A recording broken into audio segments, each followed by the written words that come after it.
আসসালামু আলাইকুম প্রিয় এইচএসসি শিক্ষার্থী বন্ধুরা। তো যারা এবছর এইচএসসি পরীক্ষা দিব তোমাদের বাংলা দ্বিতীয় পত্র কবিতা পাঠ। কবিতা অনেকে পারো না, আর কবিতা থেকে প্রশ্ন লিখতে কিন্তু অনেকের হয় না, কারণ কবিতার থেকে প্রশ্ন তুমি বানিয়ে লিখতে পারবে না যদি মেইন ভার্বটা না পারো। ঠিক আছে, তো মেইন ভার্ব মানে কাজ বুঝিয়েছে আর কি। আমি কিংবদন্তির কথা বলছি, এই কবিতাটা লিখছে আবু জাফর ওবায়দুল্লাহ। প্রিয় শিক্ষার্থী বন্ধুরা, এই কবিতাটা আগে বুঝো যে কী সম্পর্কে, তারপর তুমি কিন্তু বিস্তারিত সৃজনশীল বানিয়ে লিখতে পারবা। তুমি এমসিকিউ প্লাস সিকিউ সব কিছুই পারবা তো আজকের এই ভিডিওর মাধ্যমে। তো এটা লিখছে আবু জাফর ওবায়দুল্লাহ। সর্বপ্রথম লিখবা, তার শিখবা হচ্ছে তোমার খাতা কলম নিয়ে অবশ্যই ইম্পর্টেন্ট লাইনগুলো লিখে রাখবা তোমরা। 1934 সালে জন্মগ্রহণ করছে, মৃত্যুবরণ করছে 2001 তাকে। তো প্রিয় শিক্ষার্থী বন্ধুরা, আমি কিংবদন্তির কথা বলছি। এটা তারা কি বুঝিয়েছে? আমি কিংবদন্তি মানে জনশ্রুতি, আমি আমার পূর্বপুরুষের কথা বলছি। দেখো, এই কবিতার লাইনগুলো আমি সুন্দর করে বুঝেছি, তুমি জাস্ট একটু ধৈর্য সহকারে দেখো। আমি আমার পূর্বপুরুষের কথা বলছি, আর এই কবিতাটা অনেক বড় কিন্তু সহজ। 5টা মিনিট সময় নিচ্ছি, তারপর তুমি কিন্তু 5 মিনিটে যদি তোমার এই কবিতা শেষ হয়ে যায় তাহলে 5টা মিনিট কি আমাকে দিবা না? অবশ্যই দিবা। আমি আমার পূর্বপুরুষের কথা বলছি, আমি আমার আগের মানুষের কথা বলছি। তার করতলে পলিমাটির সরব, তার হাতে বা তার হাতে ছিল কি পলিমাটির সরব, মানে কাদাময় মাটি ছিল, কৃষকের কাজ করতো আর কি। তার পিঠে রক্ত জবার মতো কত ছিল। রক্ত জবার মতো মানে কি বুঝিয়েছে দেখো, রক্ত জবার ফুলের মতো কত ছিল। তাকে যে ইংরেজরা, হ্যাঁ, একজন মানুষের পিঠে যে ইংরেজরা কি করতো, চাবুক দিত। আচ্ছা, তারপর দেখো, আমি অতিক্রান্ত পাহাড়ের কথা বলতে অরণ্য এবং সাপতের কথা বলতেন। বলতে এখানে তিনি বলছে, আমি বলছি না। তিনি অতিক্রান্ত পাহাড়ের কথা বলতেন, অরণ্য এবং সাপতের কথা বলতেন, পতিত জমি আবাদের কথা বলতেন, তিনি কবি এবং কবিতার কথা বলতেন। এই থেকে এই পর্যন্ত বুঝো। বলতেন কথাটা যারা বুঝাইছে, তিনি মানে কি জানো? তারা মানে কারা? পূর্বপুরুষেরা কি বলতেন? যে অতিক্রান্ত পাহাড়কে তুমি কি করো? দৌড়ে জয় করো। সাপত, অরণ্যর কথা বলতে তিনি সাপত মানে হিংস্র জীবজন্তুর কথা বলতেন, এবং অরণ্য মানে বন জঙ্গলের কথা বলতেন। পতিত জমি আবাদের কথা বলতেন, যে জমি পড়ে থাকতো এই জমি চাষাবাদের কথা বলতেন তিনি। ঠিক আছে, তিনি কবি ও কবিতার কথা বলছেন। তিনি বলছেন যে অন্যের প্রতিবাদের কথা বলছে, এবং অন্যের সম্পর্কে কথা বলতো, অন্যের প্রতিবাদ সম্পর্কে কথা বলতো। এজন্য বলছে কবি এবং কবিতার কথা বলতেন। জিহ্বায় উচ্চারিত প্রতিটি সত্য শব্দ কবিতা, কর্ষিত জমির প্রতিটি শস্যদানা কবিতা। এখন এই কবিতা জিনিসটা কি? জিহ্বায় তুমি একটা প্রতিবাদ জানাইছো, এটা কবিতা হয়ে যাবে। ঠিক আছে, এবং কর্ষিত জমির প্রতিটি শস্য, ধরো তুমি একটা জমি চাষ করছো, এখান থেকে ফসল পাইছো, এটাই কবিতা। এখানে কবিতা বলতে আমরা বুঝেছি না যে বলবীর বল অন্যতম শির, এটা বলছে না। ঠিক আছে, তো দেখো তারপর কি বলছি।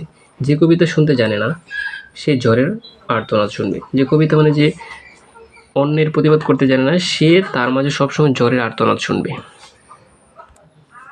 যে কবিতা শুনতে জানে না সে দিগন্তের অধিকার থেকে বঞ্চিত হবে, সে দূরে দূরে কোথাও যেতে পারবে না। এটা বলছে যে কবিতা মানে যে কথা বলতে পারে না, বা যে ভালোভাবে কোনো কিছু পরিচালনা করতে পারে না, অন্যায়ের প্রতিবাদ করে না, এ বলছে।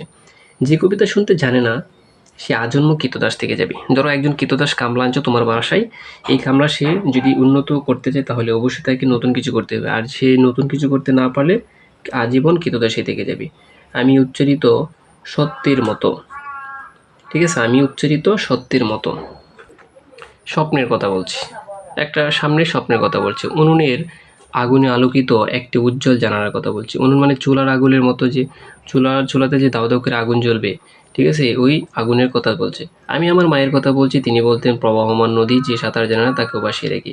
আমি আমার মায়ের কথা বলছি, প্রবাহমান নদী যে সাঁতার জানে না তাকেও ভাসিয়ে রেখে। সে বলছে তুমি যদি দেখো, তুমি যদি সাঁতার কাটো, সাঁতার কাটার পরে একটা টান দাও, হ্যাঁ, সাঁতার কাটা যদি শিখো, তখন তুমি যদি সমুদ্রের বিশাল ঢেউ, এই ঢেউয়ের মাঝে যদি তুমি লাফ দাও, এই ঢেউই তোমাকে নিয়ে যাবে গা। এখন নিয়ে যে যাবে, তুমি যদি সাঁতার জানো তাহলে সেটা নিয়ে যাবে, আর যদি সাঁতার না জানো তাহলে পানিতে ডুবে যাবে, এটা বলছে। তিনি বলতেন প্রবাহমান নদী, ও এটা তো বলছি। যে কবিতা শুনতে জানে না সে নদীতে ভাসতে পারে না। যে কবিতা শুনতে জানে না সে মাছের সঙ্গে খেলা করতে পারে না। যে কবিতা শুনতে জানে না সে মায়ের কোলে শুনে গল্প শুনতে পারে না।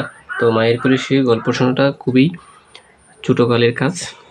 তো নদীতে ভাসতে পারে না বলছে সাঁতার জানে না, আর যে সাঁতার কাটার চেষ্টা করে না সে তো সাঁতার জানবেই না।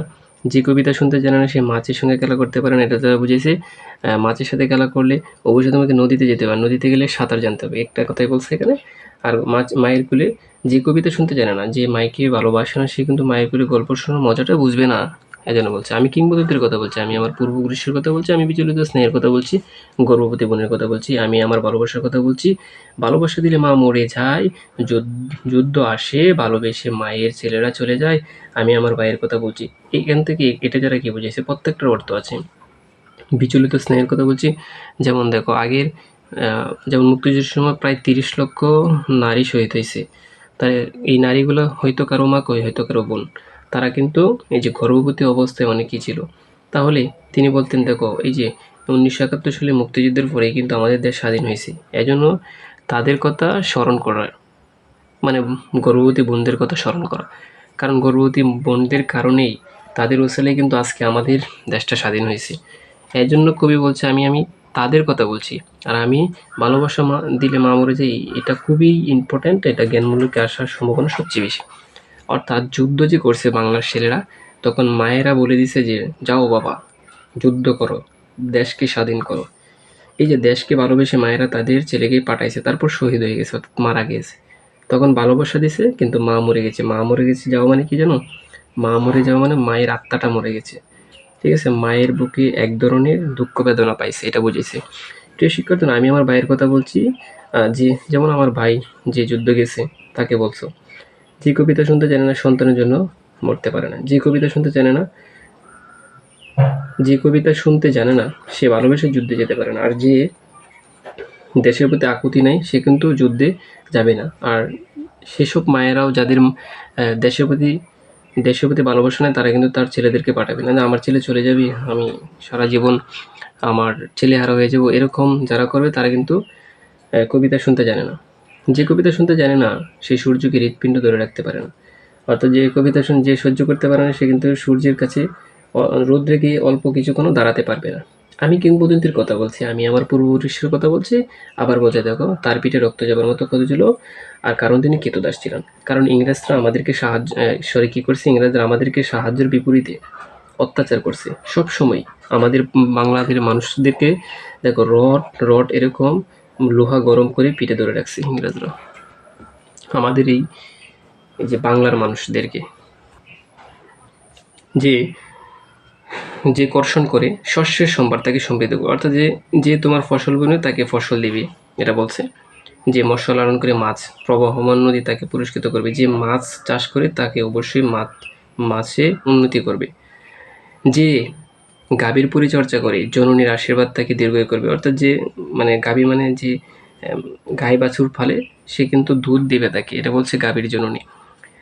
যে লৌহখণ্ডকে প্রজ্বলিত করে ইস্পাতের তরবারি তাকে সশস্ত্র করবে, যে লোহাকে এভাবে পিট না দেয়। তখন একটা রড এটাকে পিট না দিলে ধরো দা বানাইছে, হ্যাঁ, এটা বুঝেছি। পরে বলছে দীর্ঘদেহ পুত্রগণ, আমি তোমাদের বলছি, আমি আমার মায়ের কথা বলছি, আমি আমার বোনের কথা বলছি, যে ভাইয়ের যুদ্ধের কথা বলছি, আমি আমার ভালোবাসার কথা বলছি, আমি কবি এবং কবিতার কথা বলছি, আমি প্রতিবাদ এবং প্রতিবাদকারীকে বলছি। সশস্ত্র সুন্দরীর অনিবার্য উপনাদ কবিতা, সুপুরুষের ভালোবাসা সুকণ্ঠ সঙ্গীত কবিতা, জিহ্বায় উচ্চারিত প্রতিটি মুক্ত শব্দ কবিতা, রক্ত যাবার মতো প্রতিরোধের উচ্চারণের কবিতা। আমরা কি তার মতো কবিতা কথা বলতে পারবো? আমরা কি তার মতো স্বাধীনতার কথা বলতে পারবো? প্রিয় শিক্ষার্থী বন্ধুরা, সব মিলিয়ে কথা হচ্ছে তারা এগুলা কাজ করতেন। এখন বলছে হে দীর্ঘদেহ পুত্রগণ, আমরা কি তাদের মতো প্রতিবাদ করতে পারবো? প্রিয় শিক্ষার্থী বন্ধুরা, কিংবদন্তি শব্দের অর্থ হচ্ছে জনশ্রুতি। অবশ্যই আশা করি তোমরা কবিতাটা মেন কাহিনীটা বুঝতে পারছো। সো কবি আবু জাফর ওবায়দুল্লাহ বিকৃত কাব্যগ্রন্থ আমি কিংবদন্তির কথা বলছি এর নাম কবিতা। তো এটা কোথায় থেকে না হয়েছে বলো তো? এটা মূলত আমি কিংবদন্তির কথা বলছি এখান থেকেই না হয়েছে। প্রিয় শিক্ষার্থী বন্ধুরা, তো এখান থেকে কি পড়বা দেখো, এমসিকিউ এখন তুমি এমনিতেই পারবা। দেখো তো, কবি পূর্বপুরুষের যে করতলে কিসের স্বরূপ ছিল? পলিমাটির। ঠিক আছে, পলিমাটির স্বরূপ ছিল। প্রিয় শিক্ষার্থী বন্ধুরা, যারা এই কবিতাটা ব্যাখ্যা সহকারে বুঝতে পারছো, অবশ্যই এমসিকিউ এবং জ্ঞানমূলক যে কোনো একটা বই থেকে পড়লেই পারবা, কারণ তুমি মেন কাহিনীটা বুঝতে পারছো। তো দেখা হবে তোমাদের সাথে অন্য একটা ভিডিওতে।